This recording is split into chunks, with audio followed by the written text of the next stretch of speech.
Okay, I think the best karma for Doflamingo is if he got isekai'd into the Dragon Ball universe. Now hear me out about this.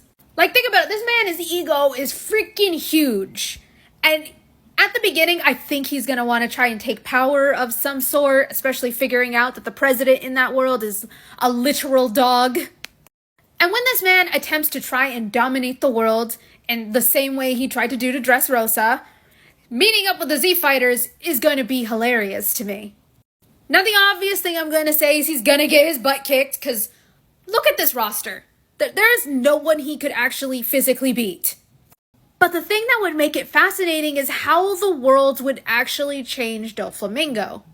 And here is like the character study moment for me, is the fact that if you put a man who has a huge flipping ego and you have it tested over and over and over again and put him in a world in which he has people that he knows for a literal fact that he can't beat, what would happen to him mentally?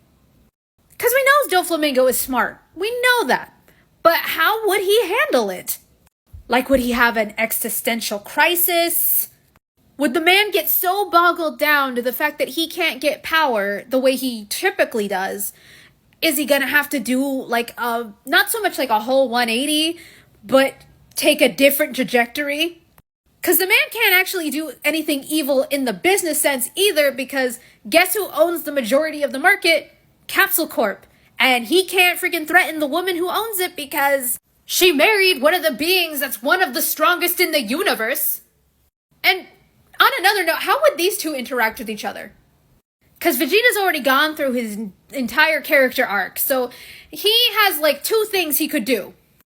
He is either going to just straight up kill Doflamingo because he doesn't want anyone to be a threat to his wife in any way, shape, or form. Or he will be an actual mentor to Doflamingo. No, genuinely, Vegeta's probably the only other person who could understand where Doflamingo's coming from. Had his entire world and people taken away from him. Got his butt handed to him by someone he did not think could do so. Not to mention, if we were to make a comparison, the amount of people that Vegeta has probably unalived would make what Doflamingo did look like a drop of water in the ocean. Now, I'm not saying that Doflamingo is going to do a full 180 into a better person, but it would be kind of interesting to know what would happen to him eventually.